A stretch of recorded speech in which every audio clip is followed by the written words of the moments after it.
Janaay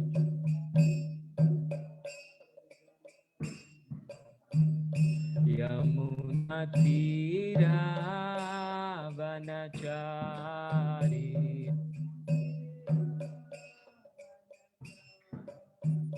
Jayo Radha Madhava Kunja Bihari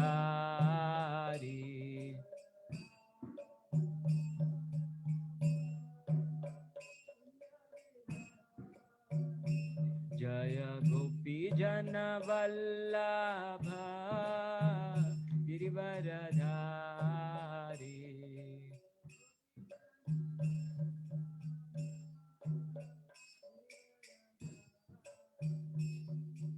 Yashodanandana Brajana Ranjana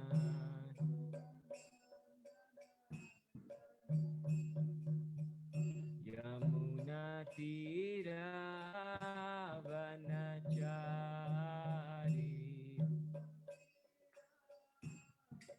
Hare Krishna Hare Krishna Krishna Krishna Hare Hare Hare Rama Hare Rama Rama Rama Hare Hare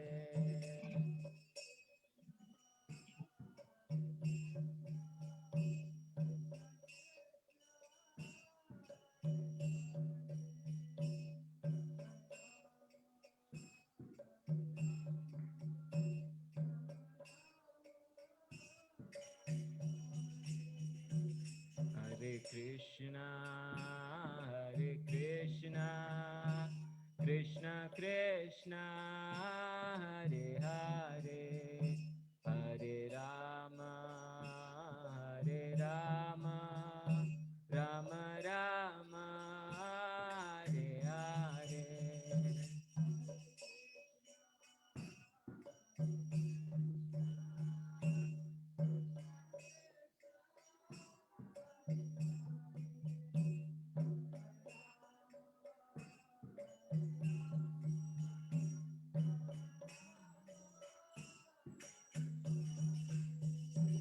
Hare Krishna, Hare Krishna, Krishna Krishna, Hare Hare, Hare Rama, Hare Rama, Rama Rama, Hare Hare.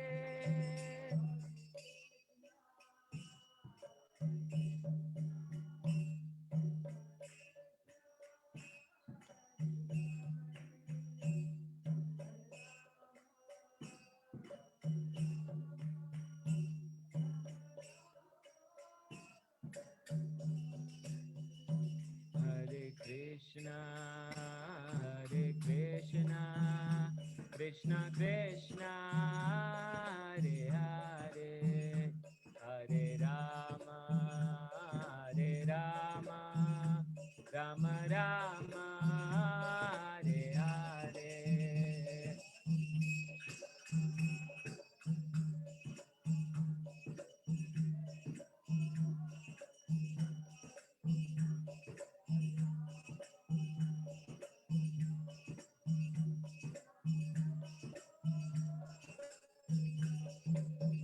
Jaya Radha Vrindavan Chandra Radha Vrindavan Chandra Radhe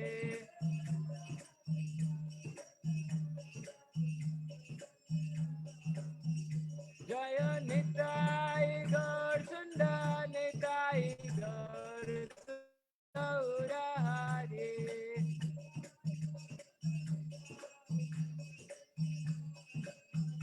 Jaya Jaya Prabhupada Prabhupada Prabhupada Prabhupada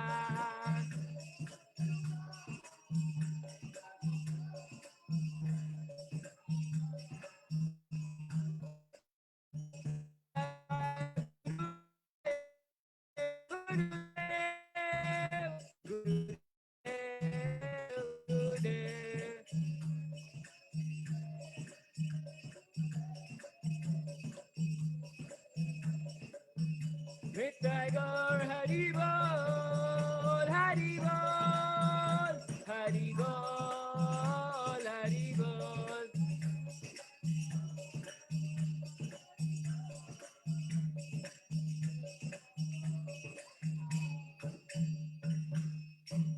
Nitai Gaur Premanand. Om Ajnanatimirandasya Jnananjanashilakaya Chakshurumritam Yena Tasmai Shri Gurave Namaha. Shri Chaitanya Manobishtam Stapitam Yena Bhutale Swayam Rupa Kadamaiham Dadati Swapadantikam Vandeham Shri Guru Shri Yuta Padakamalam Shri Guru Vaishnavancha Shri Rupam Sagrajataham Sahagana Raghunatham Nitam Tam Sajivam Sadvaitam Savadhutam Parijana Sahitam Krishna Chaitanya Devam Shri Radha Krishna Padan Sahagana Lalita Shri Vishakha Nitasha Nama Om Vishnupadaya Krishna Prishtaya Bhutale Shri Mate Bhakti Vedanta Swami Niti Namine Namaste Saraswate Deve Gauravani Pracharine Nirvishesha Shunyavadi Pashyata Deshatarine Namo Mahavadanyaya Krishna Prema Pradayate Krishnaya Krishna Chaitanya Namine Gaurta Vishe Namah. He Krishna Karuna Sindhu Dinabandho Jagatpate Gopesha Gopika Kanta Radha Kanta Namastute Tapta Kanchana Gaurangi Radhe Vrindavaneshwari Rishabhanu Sute Devi Pranamami Hari Priye Vancha Kalpa Tarubhyascha Kripa Sindhu Bhayevacha Patitanam Pavanebhyo Vaishnavebhyo Namo Namaha. Jai Shri Krishna Chaitanya Prabhu Nityananda Shri Advaita Gadadhar Shrivasadi Gaura Bhaktavinda. Hare Krishna Krishna Krishna Hare Hare Hare Rama Rama Rama Hare Hare. हरे कृष्ण। तो सर्वप्रथम हम सभी वैष्णव से ये याचना करते हैं कि हमें आशीर्वाद दे, जिससे हम यह जो आज का विषय है उस पे हम कुछ चर्चा कर सकें। तो आज हमारे चर्चा का विषय है कि किस प्रकार से हम अपने भक्तिमय जीवन में प्रगति कर सकते हैं। So what are the 10 keys that will help us in making progress in our spiritual life। तो ऋषभ देव अपने पुत्रों को कहते हैं, श्रीमद् भागवतम में 5वें स्कंद में यह श्लोक आता है, जो ऋषभ देव अपने पुत्रों को यह ज्ञान प्रदान करते हैं कि कैसे वे भक्ति में दृढ़ हो सकते हैं। तो वे कहते हैं, ऋषभ वाच लोके कष्टान कामान अर्हति विड़भुजाम ये तपो दिव्यम पुत्र काये न सत्वम शुद्धेद्यस्माद् ब्रह्म सौख्यम तो अनंतम। तो वे कहते हैं कि हे पुत्रों, यह जो शरीर मिला है हमें, ये मनुष्य शरीर इतना महत्वपूर्ण है, ये केवल एक कुत्ते या सूअर जैसा खाने पीने में और दिन रात उसमें ही इंद्रिय तृप्ति में बिताने के लिए नहीं मिला है। यह शरीर हमें दिव्य ज्ञान प्राप्त करने के लिए मिला है, भगवत धाम जाने के लिए मिला है, भक्ति करने के लिए मिला है। तो ऐसा वे कहते हैं। तो तपस्या करने कहते हैं। तपो दिव्यम पुत्र कायेन। तो तपस्या, देखिए हर क्षेत्र में व्यक्ति तपस्या करता ही है। चाहे जैसे कोई जो छड़ ऐश्वर्य हैं जो भगवान के बताए गए हैं, तो उसमें से कोई अगर चाहता है कि वो सुंदर दिखे या सुंदर बने, तो उसके लिए कितना प्रयास करते हैं लोग, क्या नहीं करते। इतने सारे कॉस्मेटिक्स, ये वो कितना कुछ, और उनको बोला जाता है ऑयली नहीं खाना है, ये नहीं खाना है, वो नहीं खाना है, तो नहीं खाते हैं। कितना कुछ अवॉइड करते हैं और कितना धनराशि इसके ऊपर व्यर्थ गवाते हैं, या सुंदर दिखने के लिए, उसके लिए भी बहुत तपस्या करते हैं लोग। या किसी को बहुत फेमस बनना है, तो उसके लिए भी लोग तपस्या करते हैं। जैसे अगर किसको सुंदर दिखना है, या फेमस बनना है, एक्टर बनना है, एक्ट्रेस बनना है, या कुछ अपने क्षेत्र में कुछ करना है, किसी को बड़ा स्पोर्ट्समैन बनना है, तो उसके लिए उनको मेहनत करनी पड़ती है। अगर कोई स्पोर्ट्समैन बनना चाहता है, कोई एथलीट बनना चाहता है, तो ऐसा नहीं है वो एक दिन जाएगा और बोलेगा चलो अभी मैं रेस में दौड़ता हूं और मैं जीत जाऊंगा गोल्ड मेडल। नहीं, केवल 100 मीटर की जो रेस होती है, उतना दौड़ने के लिए वो दिन रात कितना प्रयास करता है, कितना परिश्रम करता है। या कोई बॉडी बिल्डर बनना चाहता है, तो वो केवल एक शो 10 मिनट का होता है, उसको जजेस के सामने जाना होता है, लेकिन उसके लिए वो जिम में कितना समय बिताता है, कितनी तपस्या करता है। या किसी को ज्ञान प्राप्त करना है, देखिए आज कोई भी ग्रेजुएशन या कोई भी ग्रेजुएट डिग्री प्राप्त करता है, तो उसकी उम्र कम से कम 20 या 21 साल की हो जाती है। मतलब 21 साल तक क्या किया, केवल पढ़ाई तो किया। मतलब एक कागज का टुकड़ा प्राप्त करने के लिए 20 या 21 साल व्यक्ति तपस्या करता है ज्ञान प्राप्त करने के लिए। या धन, अच्छा गाड़ी चाहिए, किसको अच्छा बंगला चाहिए, ऐसे ही नहीं प्राप्त हो जाएगा, उसके लिए भी बहुत तपस्या करता है व्यक्ति। कितना परिश्रम करते हैं लोग, 15-15 घंटे, 16 घंटे काम करते हैं। या किसी को बलवान बनना है, वेट लिफ्टिंग करना है, वेट लिफ्टर बनना है बड़ा, तो वो कितना कुछ वेट उठाता है, कितना कुछ करता है, ये भी एक तपस्या है। या कोई वैरागी बनना चाहता है, तो उसके लिए भी तपस्या है। तो तपस्या हर एक व्यक्ति को करना ही पड़ता है, भले वो चाहे या ना चाहे।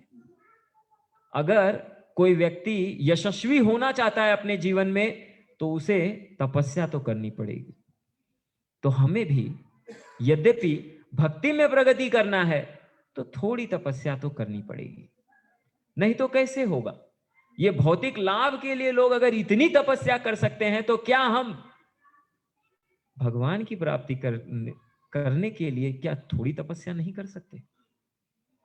तो देखिए शास्त्रों में उदाहरण आता है, चाहे वो रावण हो, हिरण्यकशिपु हो, या कंस हो, उन्हें भी तपस्या करनी पड़ी, तभी जाके वो कुछ कर पाए। लेकिन हमें हिरण्यकशिपु तो नहीं बनना है, लेकिन भक्ति में इतनी तपस्या नहीं है। श्रील प्रभुपाद जी कहते हैं बस थोड़ी सी तपस्या करो। जैसे दामोदर लीला में जो यशोदा माई कृष्ण को बांधने का प्रयास कर रही थी, तो 2 उंगली वो रस्सी छोटी पड़ रही थी।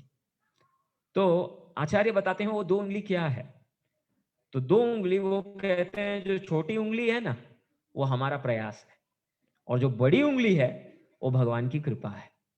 तो जब भगवान की कृपा होगी तो हमारा प्रयास सक्सेसफुल होगा, तब हम सफल होंगे। तो इसलिए प्रयास करते रहना है, भगवान की कृपा अवश्य प्राप्त होगी हमें। प्रयास नहीं छोड़ना है। यशोदा माई ने सुबह शुरू किया भगवान को बांधना, शाम हो गई, प्रयास नहीं छोड़ा और क्रोधित भी नहीं हुई। हमारी तपस्या में भी हमें निरुत्साही नहीं होना है।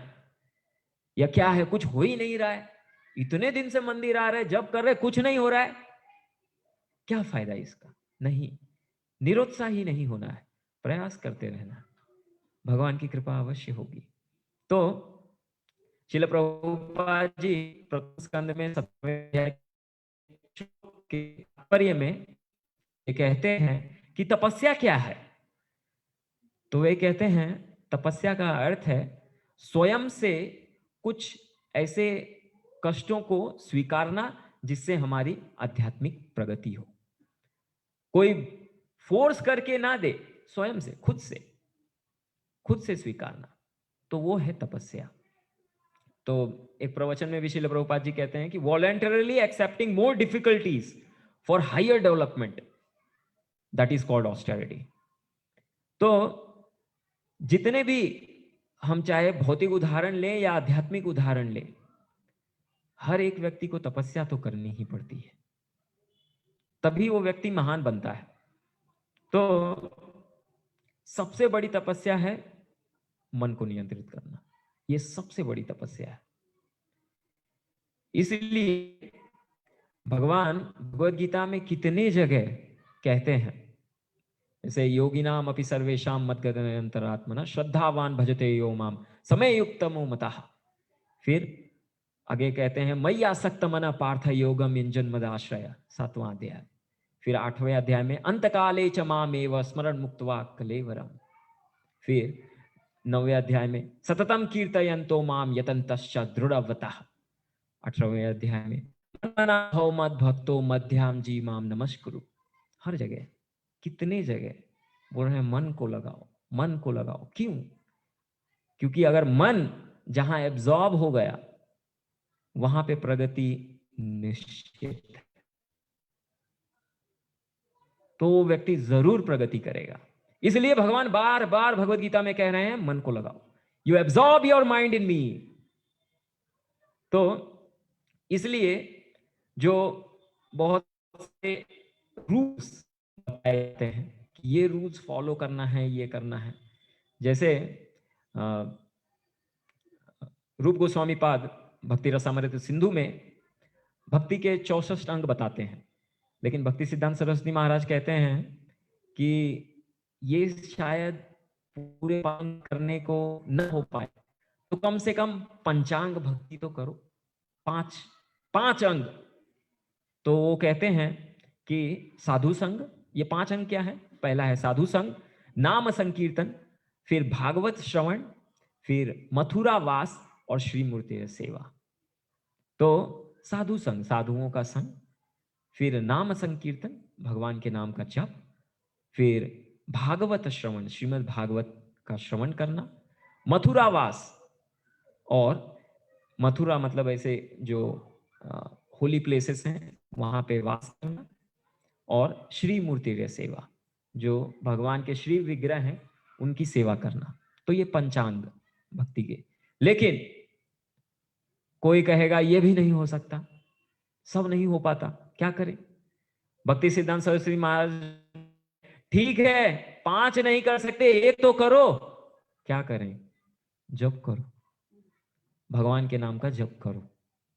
तो ये है अवश्य, लेकिन कुछ और चीजें हैं जो ये जप को, हमारे जो जप है उसको और सुधार सकते हैं और प्रगति करने में हमारी मदद कर सकते हैं।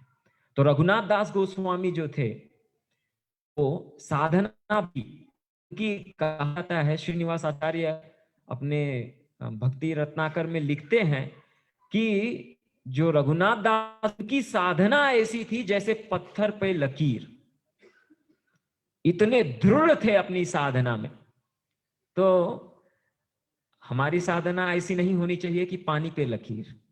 आज हमने डिसाइड किया आज एकादशी है, 64 माला करेंगे, 16 हो गए, बोले अरे बहुत हो गया, नींद आ रही है, सो गए। नहीं, पानी पे लकीर जैसे नहीं होनी चाहिए, पत्थर की लकीर। तो ऐसा होना चाहिए, करेगा, प्रगति करेगा, नहीं तो फिर चलते रहेगा जैसे चल रहा है। लेकिन अगर हमको प्रगति करना है तो ये दृढ़ता तो चाहिए।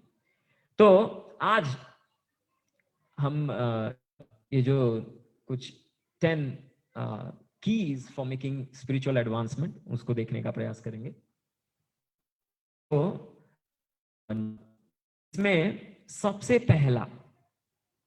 पहला जो चीज है वो ये है कि ब्रह्म मुहूर्त में उठना। ये सबसे महत्वपूर्ण है। हम कहेंगे क्या बोल रहे हो, हमको पता है, लेकिन ये पालन करने की आवश्यकता है। अभी ब्रह्म मुहूर्त क्या है? तो श्रील प्रभुपाद जी कहते हैं, टेक्निकली देखें तो 1 घंटा 36 मिनट सूर्य उदय से पहले का जो समय है उसे कहते हैं ब्रह्म मुहूर्त। तो लेकिन श्रील प्रभुपाद जी एक तात्पर्य में कहते हैं 2 घंटा पहले, 2 घंटा पहले उठना है सूर्य उदय से पहले। जैसे अगर सूर्य उदय 6 बजे होता है तो ब्रह्म मुहूर्त मतलब 4:30 को शुरू होता है ऐसे, तो 1.5 घंटा पहले। अभी कोई कहेगा कि नाम जप के लिए तो कभी भी कर सकते हैं, चैतन्य महाप्रभु ने तो कहा है कोई नियम नहीं, कभी भी करो, रात के 12 बजे भी किया तो भी चलेगा, क्या प्रॉब्लम है? आप बोल रहे हो ब्रह्म मुहूर्त में उठना है, लेकिन ब्रह्म मुहूर्त में जैसे ये सभी को अनुभव होगा, अगर सुबह जप हो जाए या मॉर्निंग प्रोग्राम हो जाए तो उसके बाद का जो दिन है ऐसा लगता है व्यक्ति एकदम, उसके ऊपर जो बोझा, कुछ एक बोझा था वो निकल गया है अभी और वो फ्री है। You know, one feels himself to be very light. ये सभी को अनुभव है, क्योंकि जो ब्रह्म मुहूर्त का समय है, देखिए ब्रह्म, ब्रह्म मतलब परम ब्रह्म, ब्रह्मा जी नहीं, भगवान के बारे में कहा जा रहा है, तो ये भगवान का समय है ब्रह्म मुहूर्त। एक मुहूर्त 48 मिनट्स, तो ब्रह्म मुहूर्त, तो ये ब्रह्म मुहूर्त मतलब भगवान को याद करने का समय है, शुद्ध सत्व का समय है, विशुद्ध सत्व, ये वो समय है। उसके बाद जब सूर्य उदय हो जाता है तो दोपहर तक जो समय होता है वो सत्व गुण में होता है, फिर दोपहर के बाद संध्या तक रजोगुण में, और जब संध्या होने के बाद का जो समय जैसे अभी ये तमोगुण का समय है। तो जो टाइम जोन है वो भी गुणों में डिवाइड किया गया है, तो गुणों का प्रभाव पड़ता है हम पर, भले हम कहें कुछ नहीं होता लेकिन होता है। जो रात्रि का जप है या साधना है, सुबह की साधना में फर्क होता है, इसलिए ब्रह्म मुहूर्त में उठना। जैसे वृंदावन में एक साधु थे, वो रात्रि के 8 बजे जप शुरू करते थे और सुबह के 6 बजे तक जप करते थे और उसके बाद सो जाते थे। तो बाकी लोग जब उठते थे, अभी बाकी लोग 6:30-7 बजे उठते, बोलते थे ये साधु कैसा है, एकदम आलसी साधु है, सोया हुआ है, अभी तक सो रहा है, 6:30 बज गए। नहीं पता उन्होंने क्या किया है। तो बाद में सब उनको कोसते थे, बोलते हे 7:30 हो गया उठो, तो वो 7:30 तक उठ जाते थे और बोलते थे कि देखो मैं कितना सोता हूं, अभी तक सो रहा हूं। लेकिन जब वे चले गए तो बाद में लोगों को पता चला, अरे इनकी क्या महानता थी।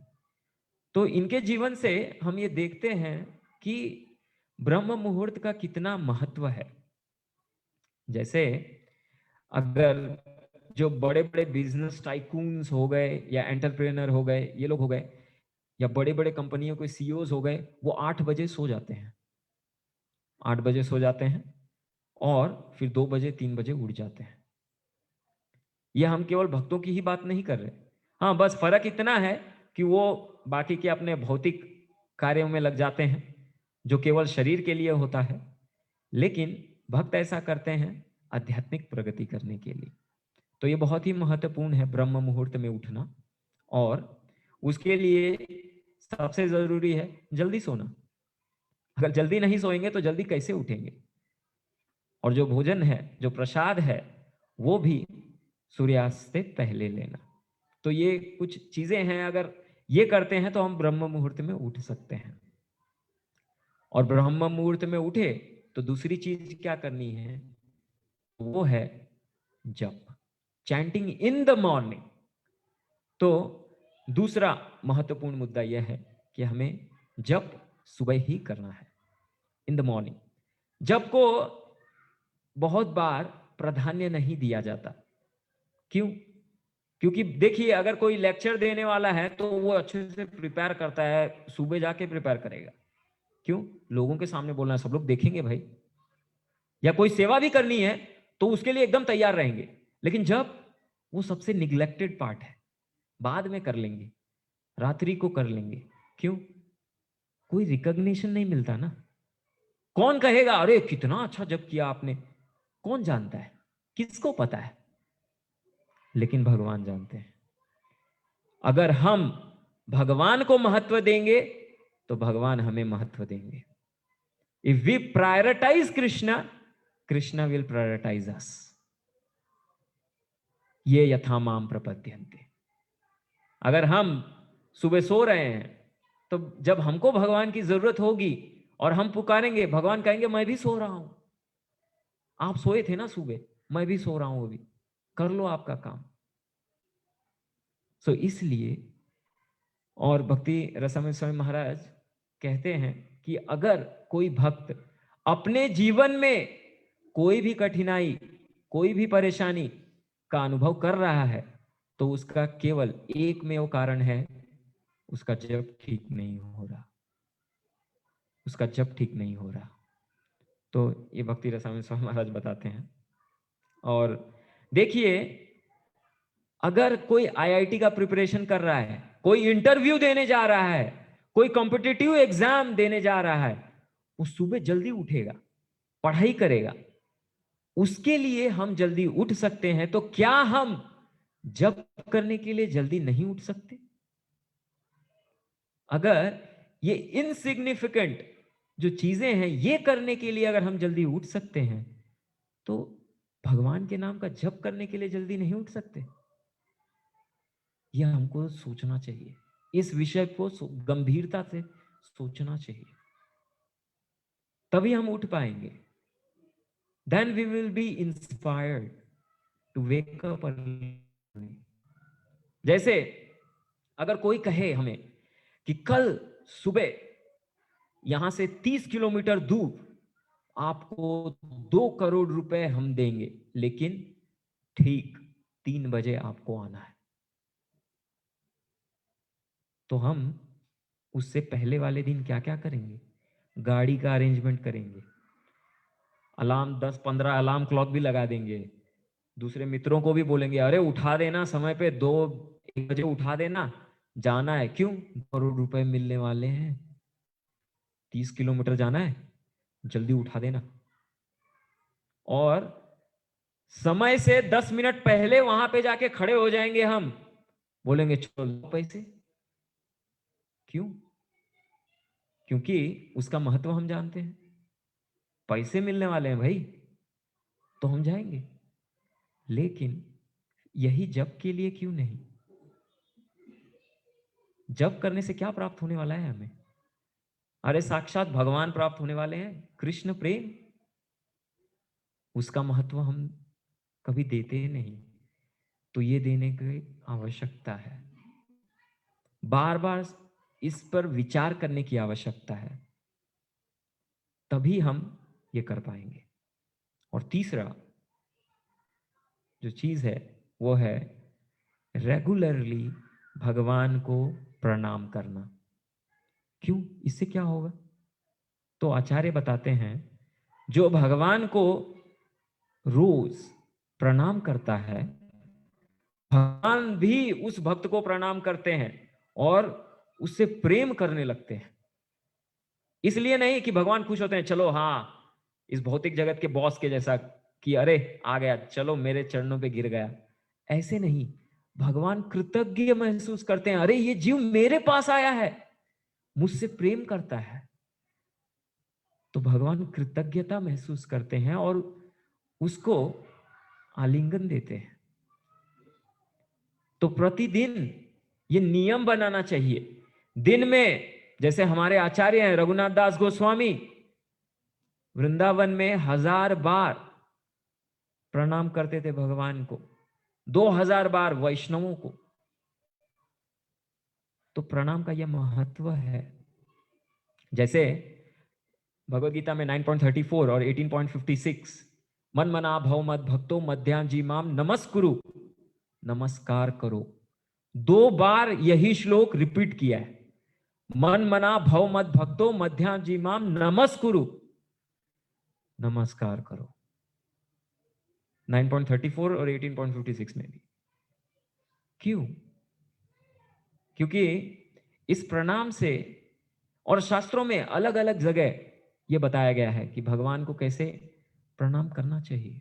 तो हमें भी नियम बनाना चाहिए कि कम से कम 3 बार, 5 बार, 7 बार तो मैं भगवान को प्रणाम जरूर करूंगा।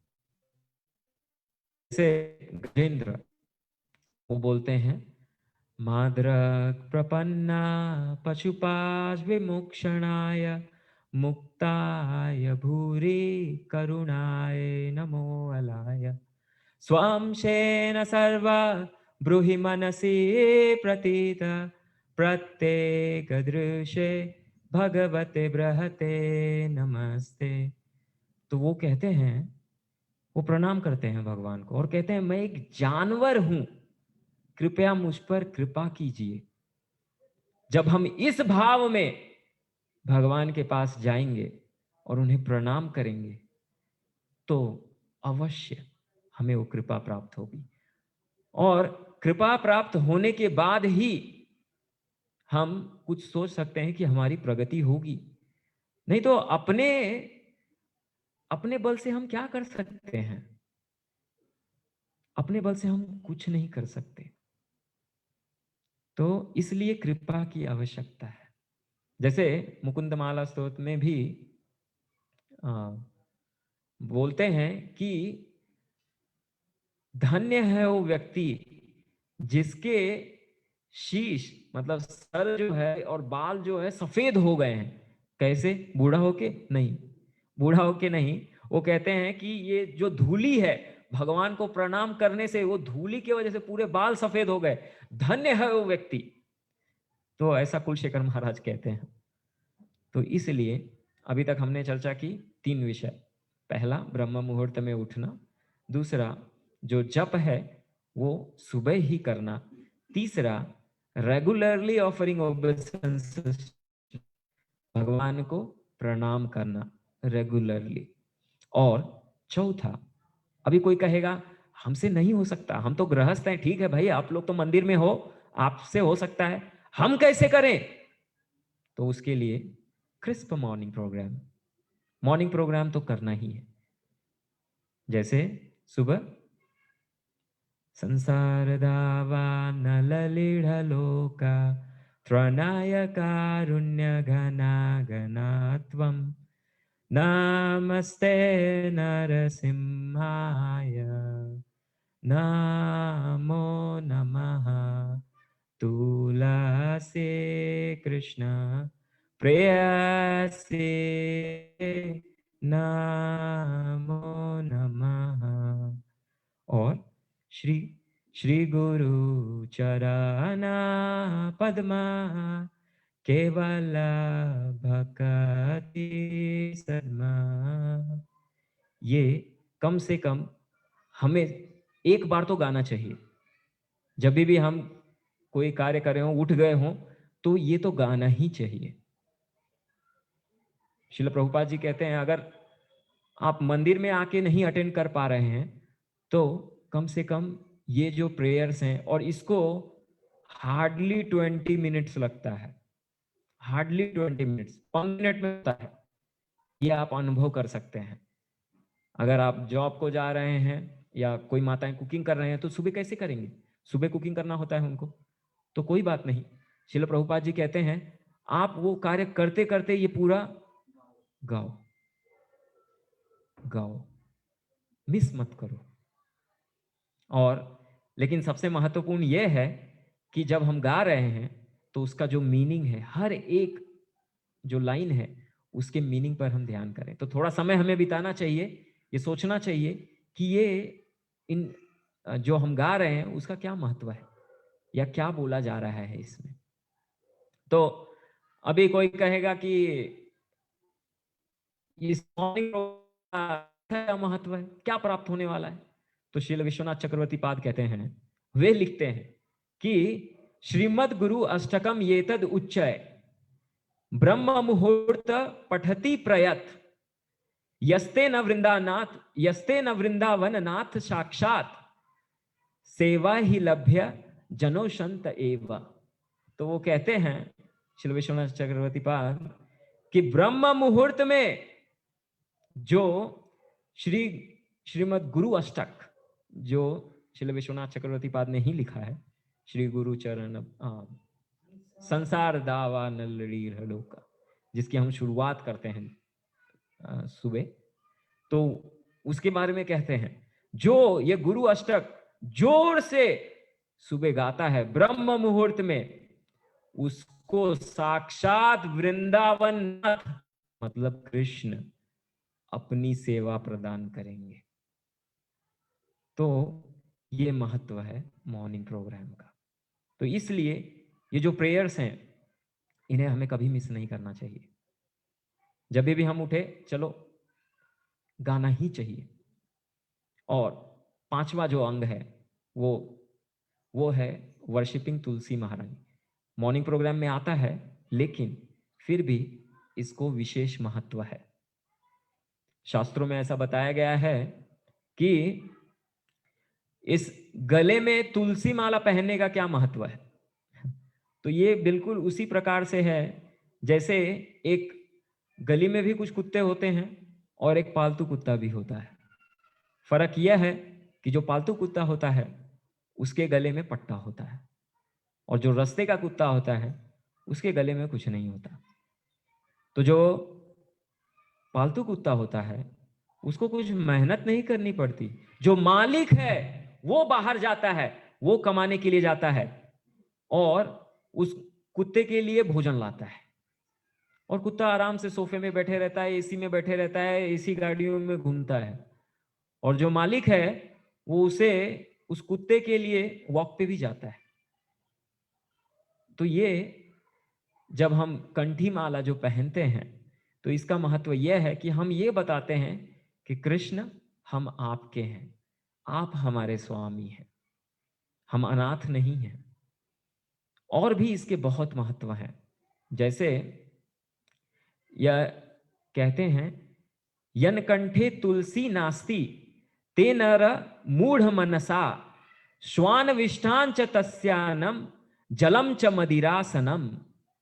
तो कहते हैं कि जिसके गले में तुलसी नहीं है वो तो मूढ़ व्यक्ति है, और जो खाता है ना वो तो कचरा खाने के समान है, और जो कुछ पीता है वो तो मदिरा पीने से जो पाप लगता है वो पाप वो पी रहा है।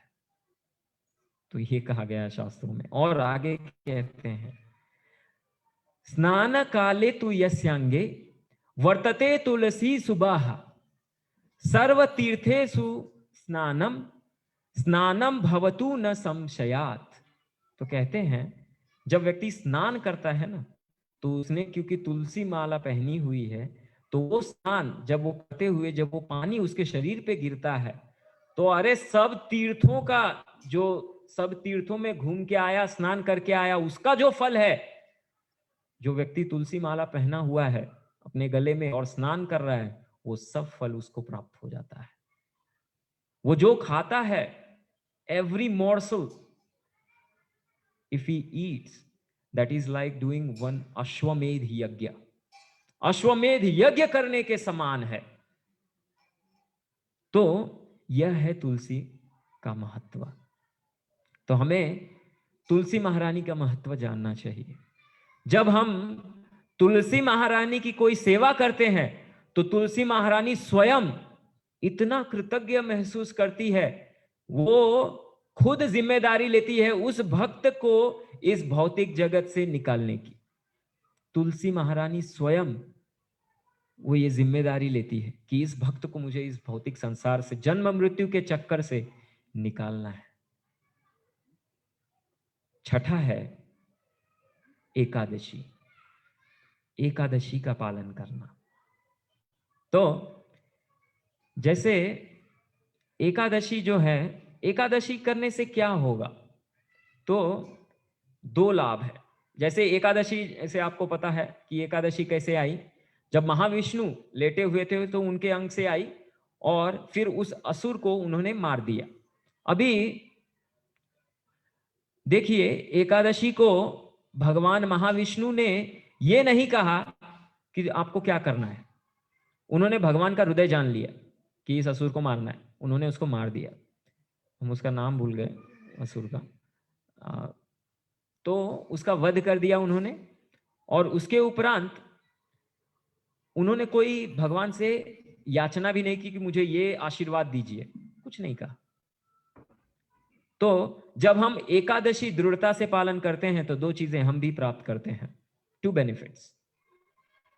फर्स्ट, भगवान का क्या हृदय है, गुरु महाराज का क्या हृदय है, और वैष्णव हमसे क्या चाहते हैं, उनको बोलने की जरूरत नहीं पड़ती। हम उनके हृदय को जान पाते हैं, हम समझ पाते हैं। जिस प्रकार से एकादशी वो समझ गई भगवान का हृदय, और उन्होंने भगवान से पूछा नहीं क्या करना है मुझे बताइए, नहीं, वो समझ गए।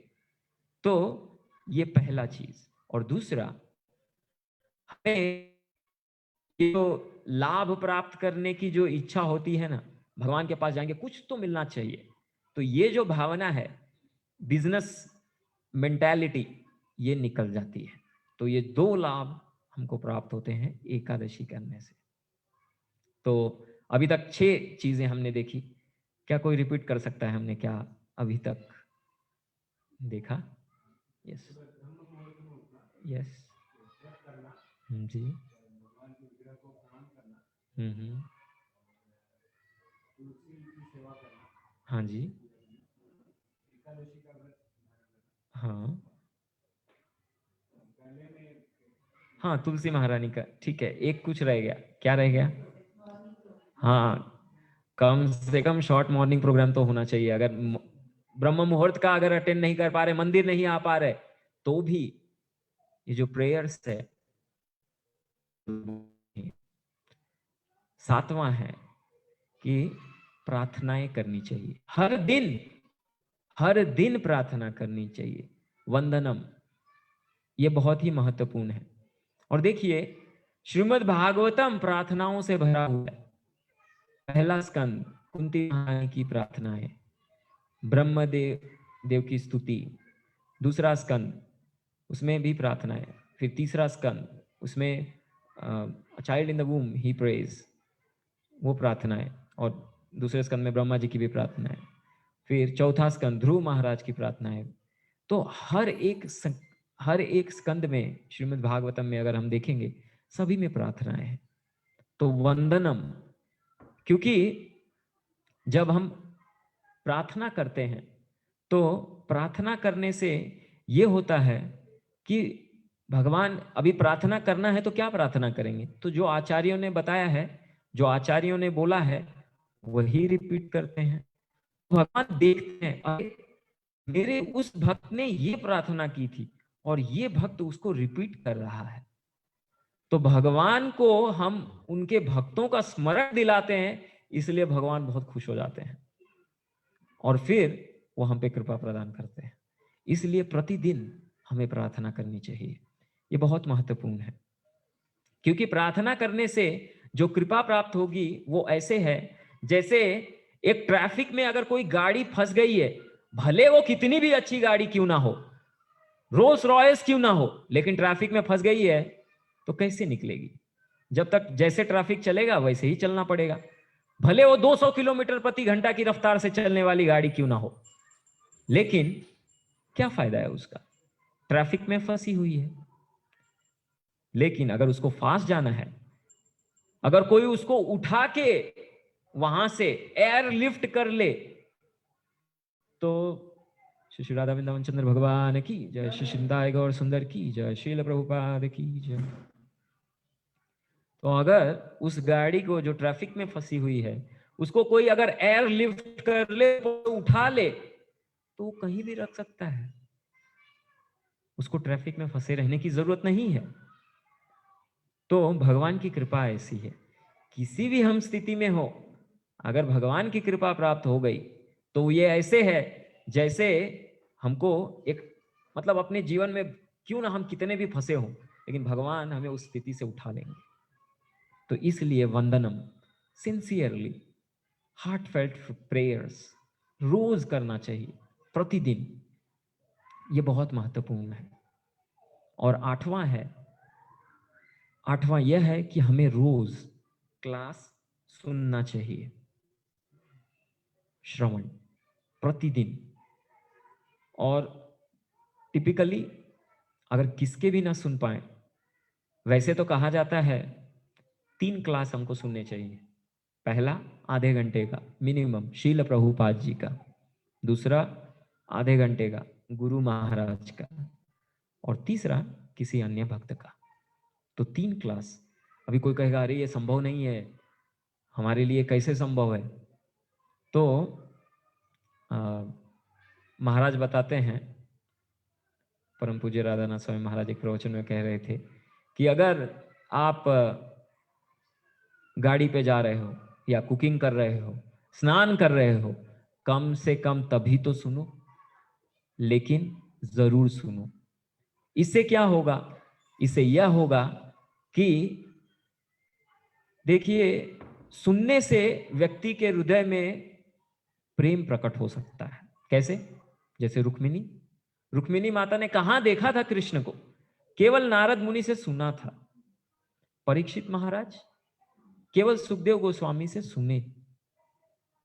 सिर्फ जब वो गर्भ में थे तो भगवान को देखा था, उस फिर ढूंढ रहे थे कहां है भगवान, लेकिन कानों के द्वारा जब सुना तो भगवान का दर्शन कर लिया। या व्यासदेव नारद मुनि से सुने। तो ऐसे अनेकों उदाहरण हैं। तो इसलिए टिपिकली कम से कम अगर कुछ नहीं हो रहा है तो श्रील प्रभुपाद जी का एक प्रवचन आधे घंटे, और प्रभुपाद जी का प्रवचन आधे घंटे का ही होता है, तो ये हम जरूर सुनने चाहिए। ये हमारे लिए बहुत आवश्यक है, क्योंकि अगर हम सुनेंगे नहीं तो गाइडेंस कहां से आएगा?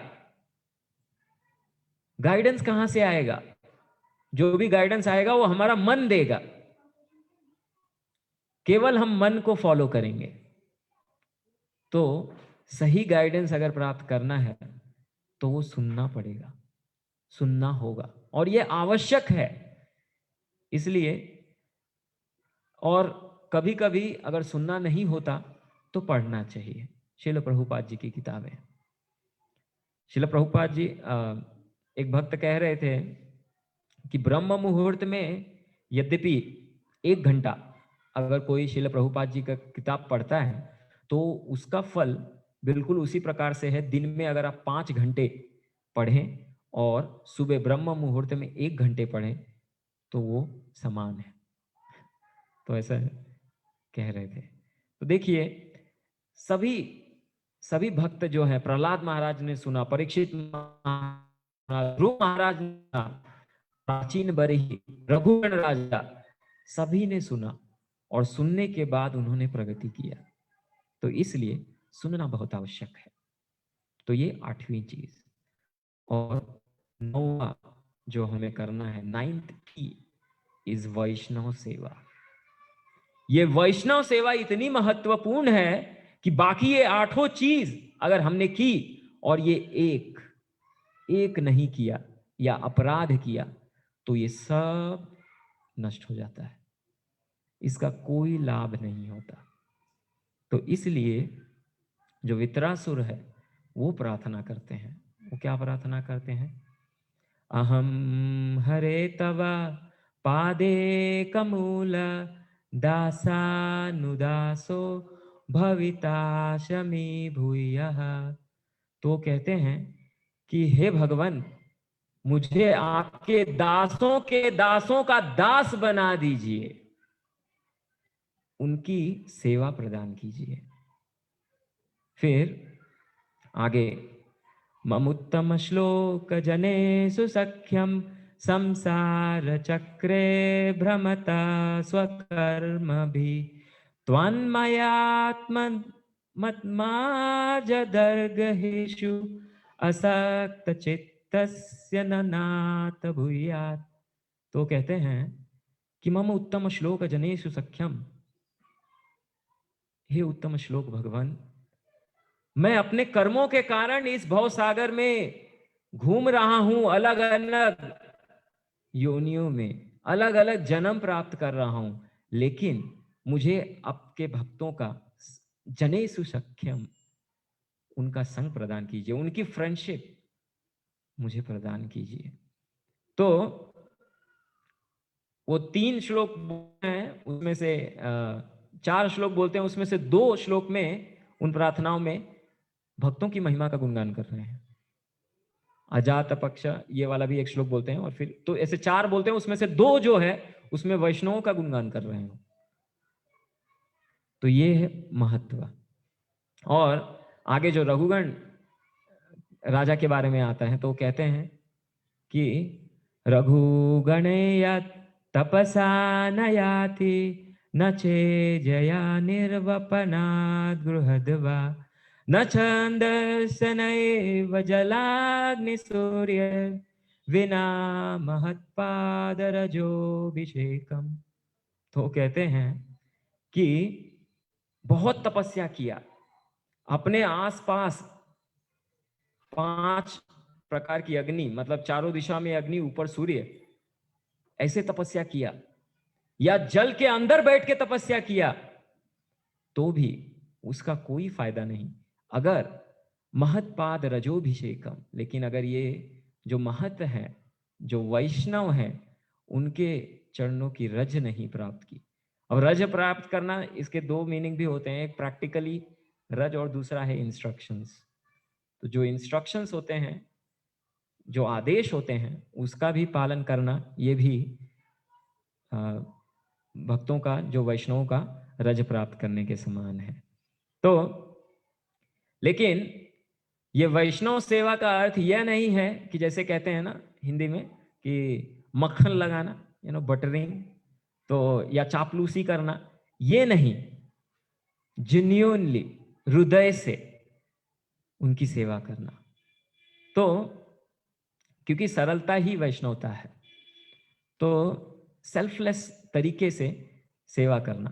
तो जैसे कुलीन ग्राम के जो निवासी थे, तो वो चैतन्य महाप्रभु को पूछे कि हम भक्ति में कैसे प्रगति कर सकते हैं, हम तो गृहस्थ हैं, क्या करें? तो चैतन्य महाप्रभु कहे 2 चीजें करो, वैष्णव सेवा, नाम संकीर्तन, और ये करने से आपको प्रेम धन प्राप्त हो जाएगा। तो केवल 2 चीज, लेकिन जो नाम संकीर्तन है, निरपराध युक्त नाम, तो वैष्णव सेवा। जैसे जो वैष्णव होते हैं वो बिल्कुल एक प्रकार से हमारे लिए फेंस का काम करते हैं, फेंस, बाउंड्री। तो जो भरत महाराज थे, भरत महाराज अभी भाव स्तर पे थे। भाव स्तर को कहा जाता है कि जो सूर्य जैसे उदय होता है ना, जो पहली किरण आ रही है, तो प्रेम की जो पहली किरण एक प्रकार से वो है भाव स्तर। तो ये स्तर पे थे, लेकिन फिर वो आसक्त तो हो गए एक हिरण से, और फिर हिरण बनना पड़ा अगले जीवन में। तो हमारे, क्योंकि उनके जीवन में कोई वैष्णव संग नहीं था, कोई वैष्णव उनको बताने वाला नहीं था, तो ऐसा हुआ। ये शास्त्रों में भगवान अपने भक्तों के द्वारा हमें सिखाते हैं, इसलिए वैष्णव सेवा ये बहुत महत्वपूर्ण है, वैष्णवों के संग में रहना। जैसे नरोत्तम दास ठाकुर एक भजन में लिखते हैं, धन मोर नित्यानंद, पति मोर गौरचंद्र, प्राण मोरा युगल किशोर। लेकिन ये होने के लिए पहले कुछ और होना चाहिए। कब हम बोल पाएंगे कि जो नित्यानंद प्रभु हैं वो मेरे धन है, जो चैतन्य महाप्रभु हैं वो मेरे स्वामी हैं, वो मेरे पति हैं, और जो युगल मूर्ति है वो मेरे प्राण हैं? ये बोलने के लिए पहले कुछ प्री रिक्विजिट्स है। तो आगे नरोत्तम दास ठाकुर कहते हैं, वैष्णवेर पद धूली, ताहे मोर स्नान केली, तर्पण मोरा वैष्णवेर नाम। तो कहते हैं कि वैष्णव की पद धूली, ये जो अगर मुझे प्राप्त हो गई तो उनका जो नाम लेने में मुझे जो संतुष्टि है वो सबसे बड़ी संतुष्टि है। फिर तब क्या होगा? पद धूली प्राप्त हो गई तो फिर आगे कहते हैं, विचार कोरिया माने, भक्ति रस आस्वादने,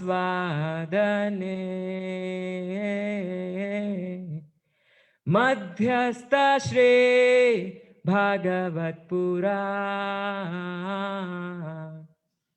तब जब ये वैष्णव की पद धूली प्राप्त हो जाएगी और वैष्णव का नाम लेने पे जब हमको संतुष्टि प्राप्त होगी, ऐसा नहीं कि अरे इसका नाम क्यों लिया इन्होंने, हाँ ये मुझे पसंद नहीं है और कैसे मैं मुंह फेर के इसके यहां से चला जाऊं, नहीं।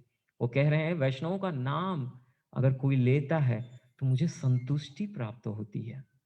जैसे ये वैसा ही है जैसे कोई 2 दिन से भूखा है और उसे 56 भोग, जगन्नाथ जी का भोग प्रसाद अगर दे दिया जाए तो कैसी संतुष्टि प्राप्त होगी उसे। तो अगर वैसी संतुष्टि प्राप्ति हो रही है हमें वैष्णवों का नाम अगर कोई लेता है तो हम समझने चाहिए हम सही मार्ग पे हैं। तब जाके श्रीमद् भागवत हम समझ पाएंगे, तभी हम समझ पाएंगे। तो फिर आगे क्या होगा? तो नरोत्तम दास ठाकुर कहते हैं कि वैष्णवेर उचिष्ट, ताहे मोर मन निष्ठा,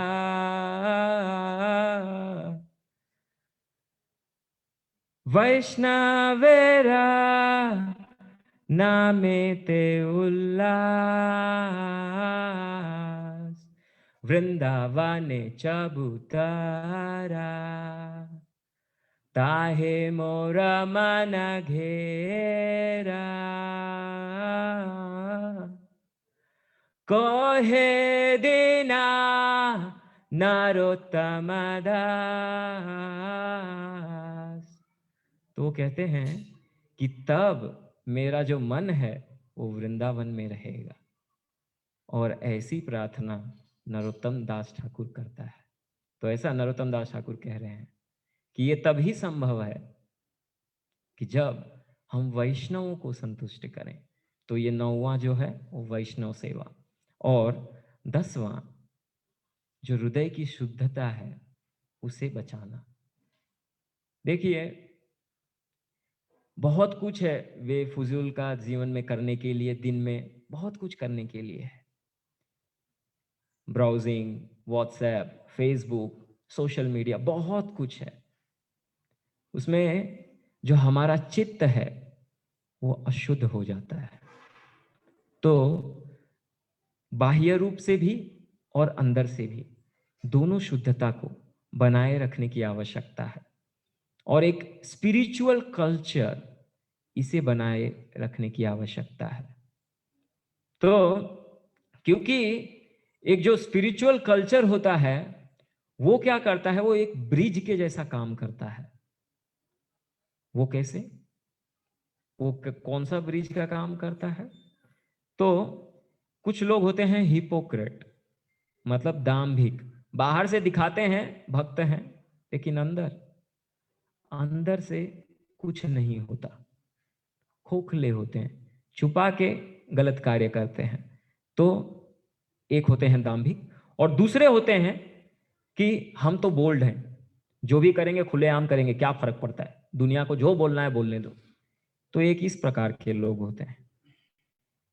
लेकिन स्पिरिचुअल कल्चर है वो क्या करता है, ये दोनों से हमें उठाकर शुद्धता के स्तर पर रख देता है। क्योंकि वो एक सीमा होती है जिसमें व्यक्ति को कुछ नियमों का पालन करना पड़ता है, और वो जो प्यूरिटी है वो मेंटेन रखना पड़ता है। इसलिए श्रील प्रभुपाद जी कहते थे प्यूरिटी इज द फोर्स।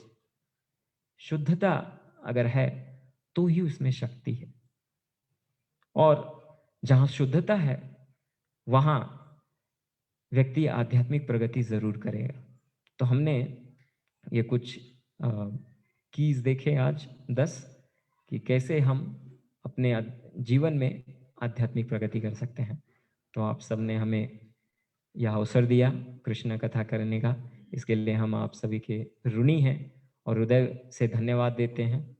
और यद्यपि हमसे कोई गलती हो गई हो तो हमें क्षमा कीजिए, और जो कुछ अगर अच्छा हमने कुछ कहा हो तो उसे ज़रूर पालन करने का प्रयास कीजिए, और हमारे लिए आशीष या आशीर्वाद आप दीजिए। हम तो आपसे हर प्रकार में छोटे ही हैं, तो आप आशीर्वाद प्रदान कीजिए जिससे हम भी, कहने के लिए तो कहे हैं लेकिन इनका पालन हम भी कर पाए अपने जीवन में। बहुत बहुत धन्यवाद। हरे कृष्ण। ओके, हाँ जी।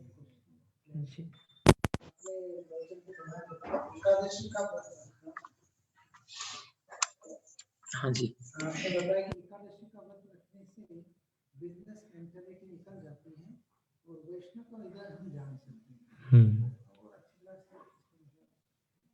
हाँ, क्योंकि जैसे हम उदाहरण दे रहे थे, या ये जो कथा है कि एकादशी जैसे वो व्रत करने से दो चीज़ें, बाकी और भी बेनिफिट्स हैं, बट ये दो चीज़ें कि जो बिजनेस जो मेंटालिटी होती है वो निकल जाती है। तो वो कैसे निकल जाएगी? क्योंकि जब एकादशी व्रत करेंगे हम, तो एकादशी को हम क्या करते हैं? हम भगवान के नाम का जप करते हैं, या श्रीमद् भागवतम पढ़ते हैं, या कोई अलग आध्यात्मिक कार्य ही करते हैं। तो इससे शुद्धता आएगी, और जहाँ शुद्धता आएगी तो शुद्धता, जब व्यक्ति जैसे जैसे प्रगति करेगा तो फिर वो यह जान पाएगा, बिल्कुल ध्रुव महाराज जैसा, कि आए थे कुछ पद प्राप्त करने के लिए, फिर कहे कांचन विचिन्नम अति दिव्य रत्नम। तो कहते हैं कि ये जो कांच के टुकड़ों के लिए आया था, लेकिन अब तो दिव्य रत्न मिल गए, आप मिल गए मुझे। तो हमारे अंदर भी ये बदलाव होगा। तो ये एक चीज। और दूसरा, वैष्णवों का हृदय हम जान पाएंगे कि वैष्णवों की हमसे क्या अपेक्षा है, गुरु की क्या अपेक्षा है। तो क्योंकि जैसे व्यक्ति प्रगति करेगा तो ये भगवान ही प्रदान करते हैं परमात्मा के रूप से, क्योंकि उसका कनेक्शन जो है परमात्मा से और दृढ़ होते जाता है। तो परमात्मा ही बताते हैं कि भक्तों की आपसे क्या अपेक्षा है, परमात्मा हमको गाइड करते हैं। तो इस प्रकार से प्रभु जी और डिटेल में बता सकते हैं जी।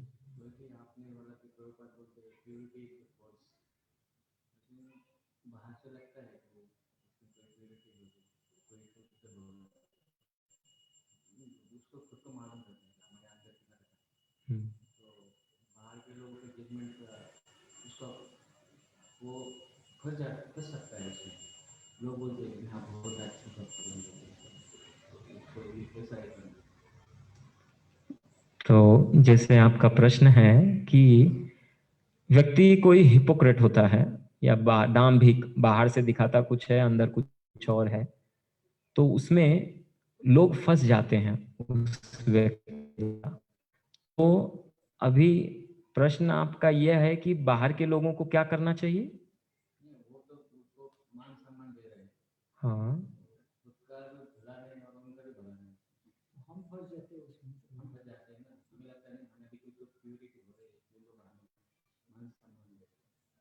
हाँ, तो इसमें जैसे जो व्यक्ति खुद दाम्भिक है उसके बारे में कह रहे हैं, या जो सामने वाले हैं उसके बारे में?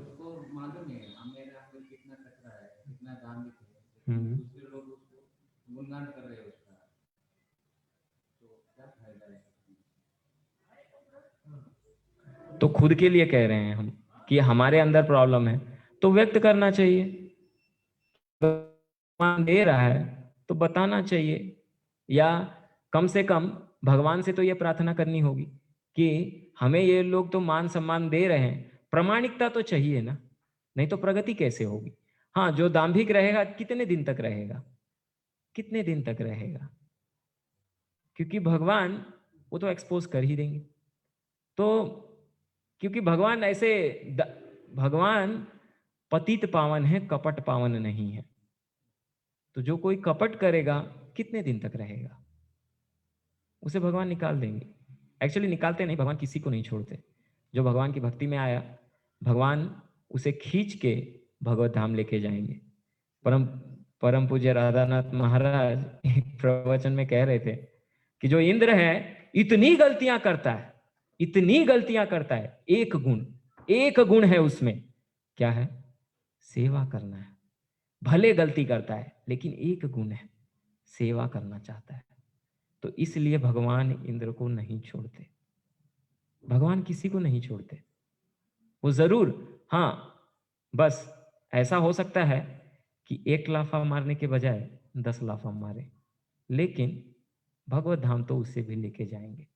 और यद्यपि हमारे साथ ऐसा है, ऐसा हो रहा है कि कोई मान सम्मान हमें दे रहा है, तो हमें क्या करना है? हमें कम से कम उस मान सम्मान को तो नहीं लेना चाहिए, बुद्धि मन के स्तर पे, कि नहीं अरे चलो कुछ गलतियां हैं मेरे में, फिर भी क्या हो गया, लोग तो सम्मान दे रहे हैं, उसको एंजॉय नहीं करना चाहिए। क्योंकि बहुत बार व्यक्ति ये जो पूजा लाभ प्रतिष्ठा है, उसको, उसमें एक प्रकार से वो भी सूक्ष्म इंद्र तृप्ति है, तो उसमें फंस जाता है। तो कम से कम वो तो नहीं करना चाहिए। हम भगवान के सामने प्रार्थना करनी चाहिए, ये भक्त ऐसा मुझसे चाहते हैं, मैं ऐसा बनूं, आप कृपा कीजिए, हृदय से प्रार्थना करनी चाहिए। एंड ऑनेस्टली हमें जो हमारे वरिष्ठ हैं उनको बताना चाहिए कि ऐसी ऐसी चीजें हैं मेरे साथ, आप मेरी मदद कीजिए, और उनके गाइडेंस में फिर आगे कार्य करना चाहिए। हरे कृष्ण जी।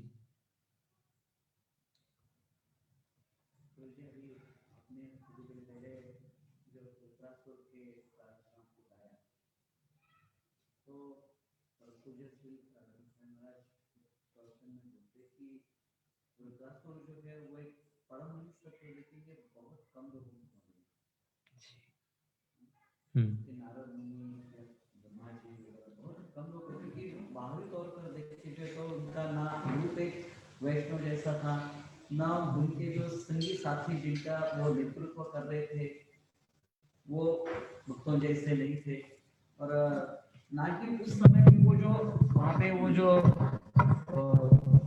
यानी कि वो इंद्र के साथ अभी युद्ध करने जा रहे थे, है ना।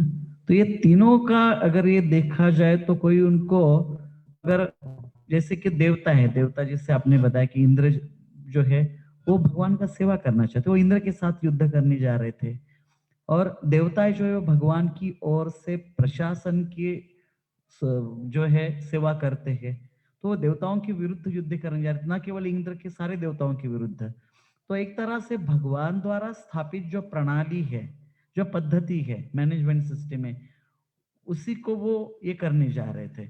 इतना ये होने के सो इस तरह से देखा जाए तो वो किसी एंगल से, अगर ये तीन, तो वो वैष्णव या परमहंस होने के इसमें व्याख्याओं में जो एक आम हम देखे जाए तो उसमें नहीं बैठते, लेकिन वो थे, ही वॉज, क्योंकि भगवान जानते हैं और उनके गुरु नारद मुनि जानते थे, बाकी कम लोग जानते। तो यही उदाहरण लेके कई बार जो है ना ये हो जाता है कि क्योंकि हमारा एक रहता है कि संस्थात्मक एक संस्था की इसमें से देखा जाए तो कुछ सेवाएं जो इसमें से, जैसे कि महाराज को इसी प्रवचन में प्रश्न पूछा गया था कि हाउ टू, कि महाराज ने बोला कि आप आपको जो निर्देश प्राप्त हुए उसके अनुसार से करते रहो। जैसे इंद्र को अगर रिकमेंड करना होता तो क्या वो वृत्रासुर को रिकमेंड कर सकते थे क्या किसी इसके लिए, सेवा के लिए? तो नहीं कर सकते थे। At the same time what happens कि जीवन में जो है, जैसे हम जो हमारे ये रहते हैं कुछ एक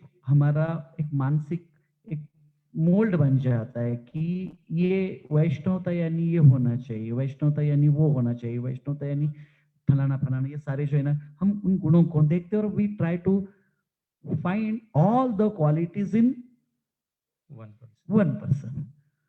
लेकिन फिर ये जो हमारा मेंटेलिटी कई बार ये हो जाता है कि कोई व्यक्ति का कोई बहुत बड़ा गलती हो सकता है संस्थात्मक दृष्टि से देखा जाए, बट हमारे हृदय में क्या हो जाता है कि हम वही उसको जो है ना बार बार उसके ऊपर ही होते हैं, हमारा हृदय शांत नहीं हो पाता है। चाहे उस व्यक्ति ने हमारे लिए खुद कुछ अच्छा ही क्यों ना किया होगा, वो हम आसानी से भूल जाते हैं, या फिर हमारा वो स्वभाव होता है कि हम वी टेक इट ग्रांटेड, ये तो उनका कर्तव्य ही था। So how to overcome this, हमारे हृदय की ये जो हृदय दौर्बल्य है, वो जो पीड़ा है, इसको जो है ना, ये इस हृदय दौर्बल्य के ऊपर कैसे विजय प्राप्त करें प्रभु जी? कार्पण्य दोषोपहता स्वभावा पृच्छामि त्वां धर्म सम्मूढचेता यश्रेयान्निशितं ब्रूहि तन्मे शिष्यस्तेऽहं साधिमां त्वं प्रपन्नम्। जो अर्जुन ने किया, जो अर्जुन ने किया वही करना है। भगवान कहते हैं भगवत गीता में, ये जो तुम कर रहे हो युद्ध नहीं करना है तुम्हें, ये क्यों कर रहे हो, क्यों बोल रहे हो? हृदय दौर्बल्यम 2.3 उसमें कहते हैं ये केवल हृदय दौर्बल्यम की वजह से हो रहा है। हृदय दौर्बल्य का क्या अर्थ है?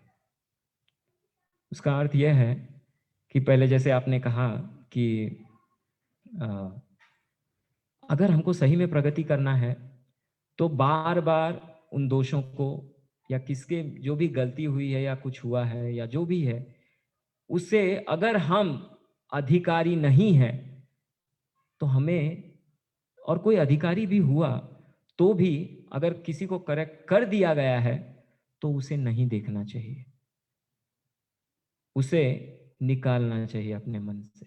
ये बहुत आवश्यक है, क्योंकि अगर हम ऐसा नहीं करेंगे, बार बार जैसे कोई घाव लग गया है उसे बार बार खुरेदा जाए तो वो घाव ठीक नहीं होगा, वो जख्म बढ़ेगा और ऐसी स्थिति तक पहुंचा देगा कि अगर हाथ में लगा है तो हाथ काटना भी पड़ सकता है। उसी प्रकार से अगर हम बार बार, अगर कोई वैष्णव ने जैसे गलती किया है और हम बार बार उसी चीज को याद कर रहे हैं, दूसरे को बोल रहे हैं, निंदा कर रहे हैं, इफ वी आर क्रिटिसाइजिंग, अगर वो वैष्णव प्रगति कर रहा है तो वैष्णव अपराध हो रहा है हमसे। क्योंकि अगर वो, जैसे भगवान भगवद गीता में कहे 9.32 अपि चेत्सो दुराचारो भजते माम अनन्य भाग साधुरेव समंतव्य सम्यक व्यवस्थितो ही सा। अरे मैं साधु मानता हूं, तुम कौन हो? तुम कौन हो? मैं उसे साधु मानता हूं। तो अगर हम अधिकारी नहीं हैं तो कोई वैष्णव गलती करता है तो हमें क्या करना है? जो अधिकारी पुरुष हैं उन्होंने अपना कार्य किया है, हमें अपना कार्य करना है। तृणादपि सुनीचेन तरोरिव सहिष्णुना अमानी न मान, अमानी, अमानी, जिसको मान के लायक नहीं है उसको भी मान दो। ये चैतन्य महाप्रभु अपेक्षा करते हैं हमसे। तभी तो कीर्तनीय सदा हरि करोगे, नहीं तो हृदय जलता रहेगा तो कैसे कैसे कैसे कृष्ण का नाम लेंगे, कैसे लेंगे? संभव नहीं है। इसलिए अगर फिर भी हमें, अगर हम वो व्यक्ति हैं जैसे प्रभु जी ने कहा था कि अगर हमारे साथ ऐसा हो रहा है, हम ही कुछ गड़बड़ किए हैं, लोग हमें सम्मान दे रहे हैं, तो हमें रोना चाहिए। We should cry every day, प्रार्थना करनी चाहिए भगवान से। और अगर कोई दूसरा व्यक्ति है, give a benefit of doubt. अगर हम अधिकारी नहीं हैं, छोड़ दीजिए। अमानी न मान देना कीर्तनीय सदा Hari. To err is human. सबसे गलतियां होती हैं, कोई किया है, हमने भी कुछ किया नहीं किया है, कलयुग में क्यों है? कलयुग में क्यों है? इतने करोड़ों जन्मों से गलतियां तो किए हैं, बस आज हमें पता नहीं है। इसका अर्थ यह नहीं कि हम बहुत शुद्ध हैं। तो इसलिए उन चीजों को बार बार याद करने की आवश्यकता नहीं है, किसी की गलतियों को बार बार। जैसे इंद्र इतने बार गलती करते हैं, भगवान क्या उन्हें याद रखते हैं? तुरंत भूल जाते हैं। कोई भक्त हम भगवान को छोड़ के आए हैं, फिर भी प्रार्थना कर रहे हैं, तभी भी हमको भगवान अपने शरण में रखे हैं। छोड़ के आए हैं हम भगवान को, फिर भी अपनी शरण से हमें भगवान निकाले हैं क्या? जीव के अंदर है। तो भगवान जब इतनी उदारता दिखा रहे हैं, तो क्या हम इतना थोड़ा सा इतने भी उदारता नहीं दिखा सकते कि उनके दोषों को अनदेखा करें? तभी तो प्रगति करेंगे, नहीं तो कैसे करेंगे? सो यस, और अगर हम वो नहीं कर पा रहे हैं तो हमें जो हमारे मार्गदर्शक हैं उनके पास जाना चाहिए, बोलना चाहिए। क्या करूं बताइए? ये क्योंकि इन चीजों को मैं अपने हृदय में नहीं रखना चाहता। हृदय इन चीजों के लिए नहीं है, ये कृष्ण के लिए है। ये व्यर्थ की चीजों के लिए नहीं है। तो इन चीजों को निकालना होगा, ये अभद्र है।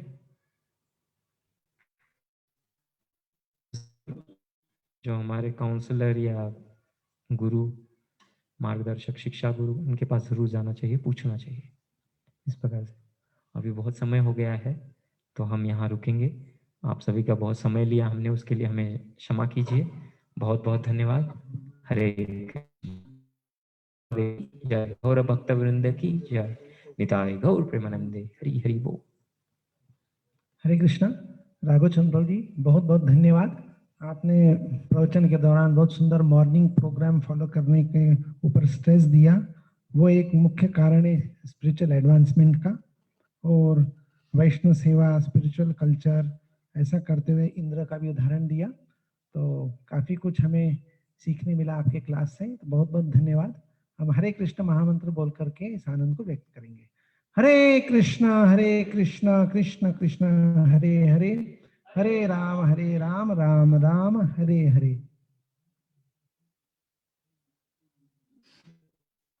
हरे कृष्णा। श्री श्री राधा गोपीनाथ मंदिर चौपाटी से ब्रह्मचारी श्रीमान नंद दुलाल प्रभु, इनकी ओर से श्रीमद् भागवतम क्लास कल सुबह 7 बजे होगा। तो सभी जूम आईडी पर अटेंड करिए और जिन्हें संभव हो मंदिर में आ सकते हैं। तो और टॉपिक है निस्वार्थ सेवा। निस्वार्थ सेवा, इस विषय पर प्रभु जी क्लास देंगे। हरे कृष्णा।